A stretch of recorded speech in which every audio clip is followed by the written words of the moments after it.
What up, beautiful people of YouTube? Yes, I have a lot of stuff to talk about today, and we are going to be speaking strategy because, wow, I might have found my favorite strategy. I'm someone who always loved spam dragons with prep, and today this might be the best combination of spam attack but also strategy, and also, well, if you fail you will be in trouble. So there's a little bit skills, and also for now I know I'm bad.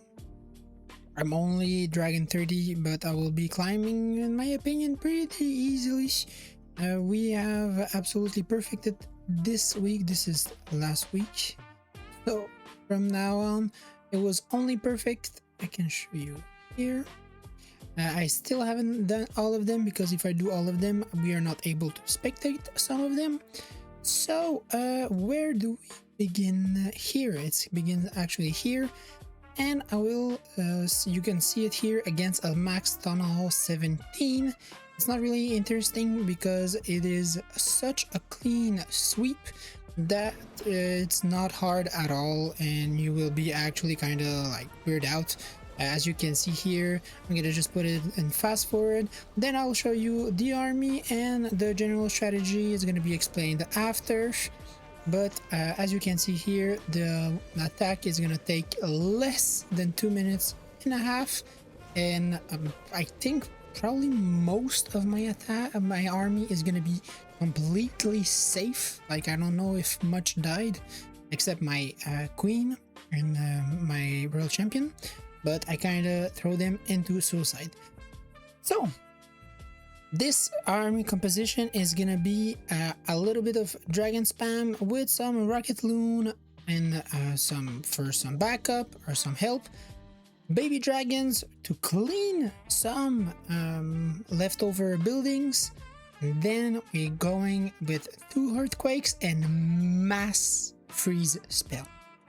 I cannot tell you the new level of the freeze spell that brings it to level 2. Where is it? Here it is. 6 seconds. It is OP. If you count all of this 6 seconds by 10, this is a whole minute of freezing, about 2 or 3 good defenses. And let's not talk about the equipment, the Eternal Tome, that gives you another like 8 seconds of not caring about the damage. You legit have over a minute of not giving a single care about damage from the defenses. This is what makes the strategy absolutely unlivable. We're also using the new siege machine. It is so powerful. If you're using air attack, it's lovely.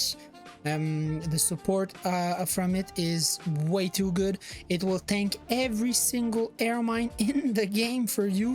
This is what it's good for. You don't really care, and it'll also gonna provide you with baby dragons, minions to clean behind.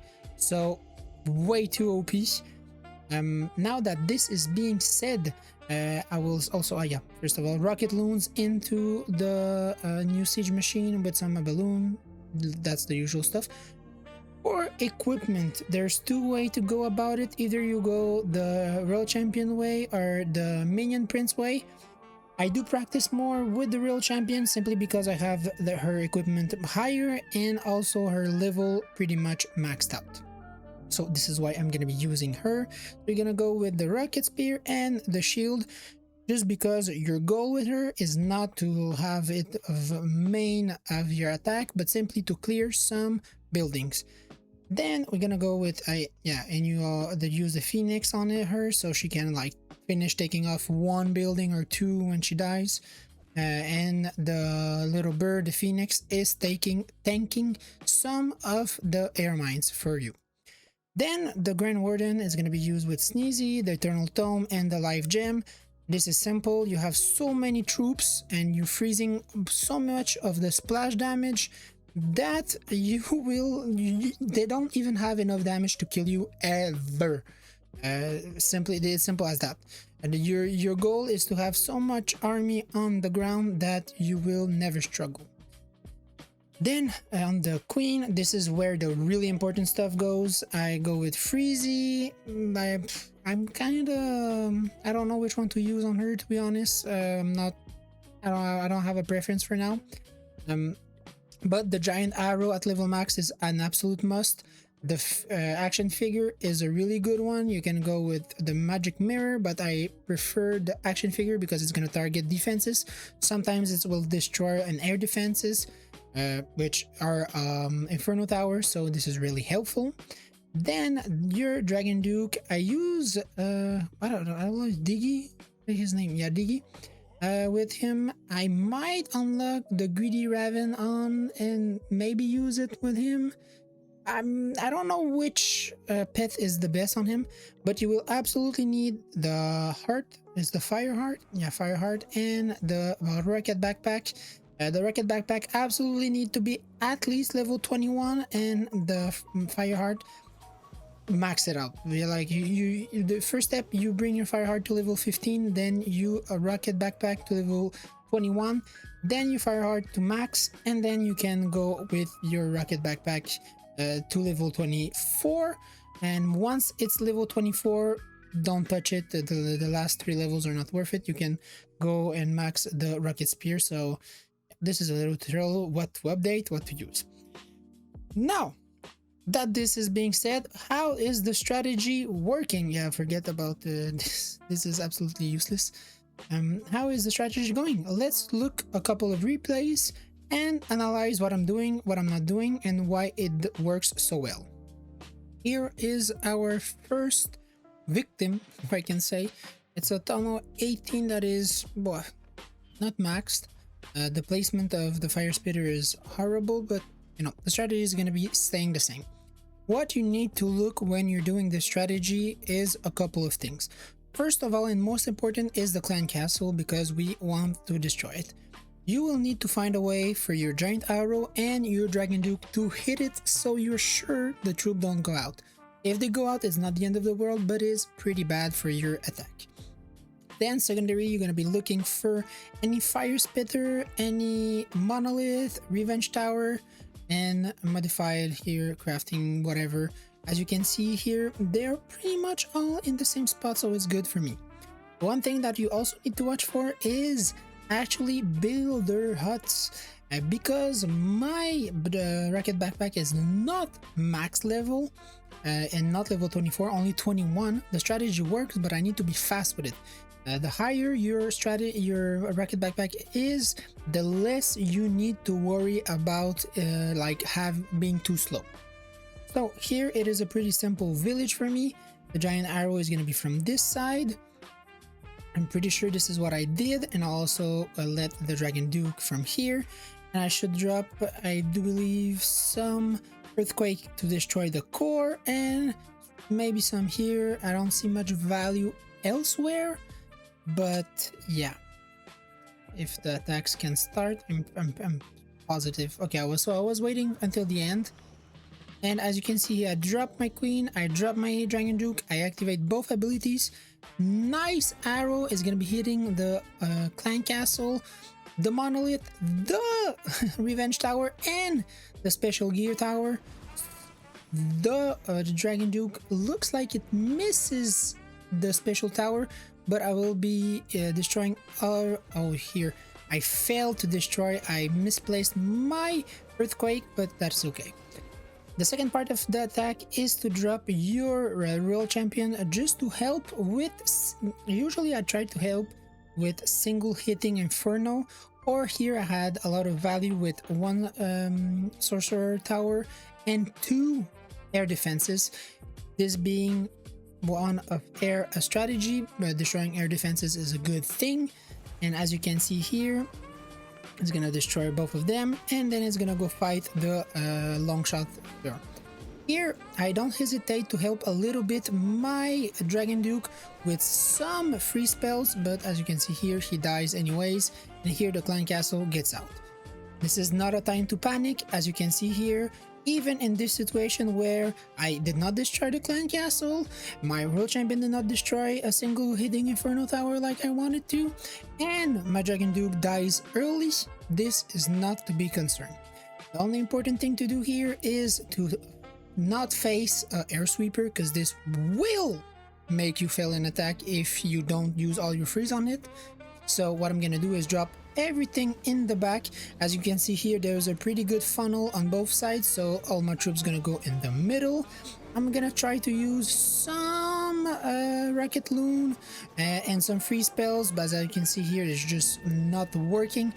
So this attack is a prime example of maybe a worst case scenario, and still I have, as you can see, 2 free spell left. I use the rest of my Rocket Loon, and I still have 1 free spell that I'm not gonna use.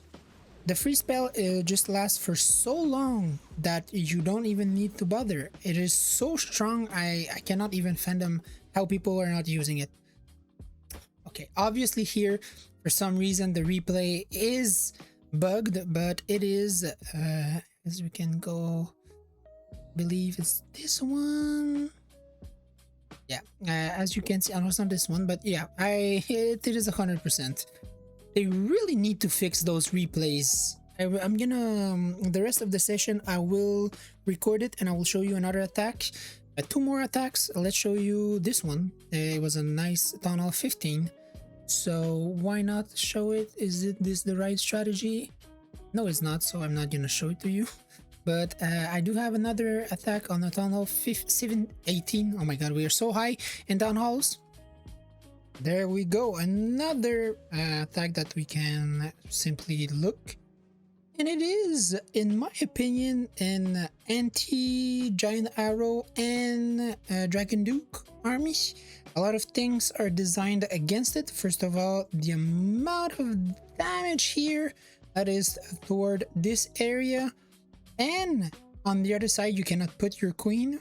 And if you put it on this side, you really don't have much of value. There's almost no buildings in the way for you to actually hit. So both of those things make me think that this is an anti-Giant Arrow and Dragon Duke Jetpack combo. So this being said, well, I will kind of play into the game. My only option is to drop my queen here. And actually, if I go for it and I'm a bit bold, I'm able to take out 1 Inferno Tower, the Monolith, the Clan Castle, the Revenge Tower, and the Crafting Station. In my opinion, this is worth it. So let's see what I'm gonna be trying here. As you can see here, the time is a bit more of a closer one, but at the same time, the replays are so buggy at the moment, it makes it unpleasant for war replays, for war review, for people asking for advice. As you can see here, my Giant Arrow does miss the, I think it does miss the Revenge Tower, so I will hit the Earthquake right away, but unfortunately there won't be enough because I did not hit with the Giant Arrow. But as you heard it before, and I said it before, this is not the end of the world. Here is gonna be doing, I used a bit too much in my opinion, but it helped to be sure to kill the long shot, because the long shot, the Guardian is really the worst one against my army after all. But where it kind of bite me in the butt, and while I was focusing on helping them kill the long shot, my Dragon Duke just died. That was a quick death with an X-Bow, multi-archer, air defense. I guess with everything, he died so quick that was a little bit desperate. I knew that if I attacked from behind, the Revenge Tower will get to full power and it's gonna get repaired. I cannot afford that. This is a big no-no. So I sent my real champion kind of on suicide mission just to try and destroy this little Revenge Tower. If this is a success, then I'll be happy. I also used another freeze here to help a little bit my queen, but that was a waste. And as you can see here, my royal champion took down this. I will put another freeze here just so it helps it. And actually, as you can see, I am cleaning another air defense. Now you look at this base, you're pretty much sure that this is gonna be a fail. But no, the army is just so strong, and I still have 5 freezes and my Grand Warden ability. So I'm gonna try to funnel it a little bit, because the funnel was not enough because my Dragon Duke died too fast. Also here, as you can see, I used 1 freeze on the air defense and some rocket loons, so I don't have to deal with this air defense. And at the moment, this base has no more air defense, while I'm dropping my 12 dragons. 12 with 10 dragons, you understand the thing. So this is really good. And now, from now on, I will keep my freezes only in need against a heavy area of effect attack. And one of the most important thing is, do not really use free spells when you're using your Eternal Tome. You're just wasting your free spell. But here I saw that I was going into the air defense, the air sweeper, so I kind of had to like freeze it, because if I didn't, it would push my dragons away and it could completely destroy my attack, because the Inferno Tower would do so much damage. And once again, as you can see here, there's just so much left alive. There's absolutely no way any of the defenses survive. This is it. This is the strategy. I will be showing you one last attack. I just need to wait until I have one little like builder up, so I can waste some resources, because I don't want to waste them just for free attacks. Actually, I went and I did all of my attacks, and I failed one. This is my fail attack.